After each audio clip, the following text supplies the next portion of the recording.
eastern Minnesota, northwestern Wabasha County, and southeastern Minnesota until 5:45 p.m. At 5:03 p.m., a severe thunderstorm was located over Mazeppa, or 16 miles north of Rochester, moving north at 60 miles per hour.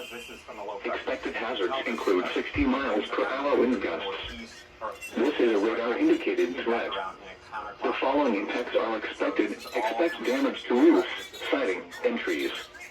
This severe thunderstorm will remain over mainly rural areas of north-central Olmsted and northwestern Wabasha counties, including the following locations: White Oaks May Point, Oak Center, Love Valley Campground, Gilbert Valley, Hidden Meadows RV Park, Zumbro Falls. Fuck me! Remain alert for a possible tornado. Tornadoes can develop quickly from severe thunderstorms.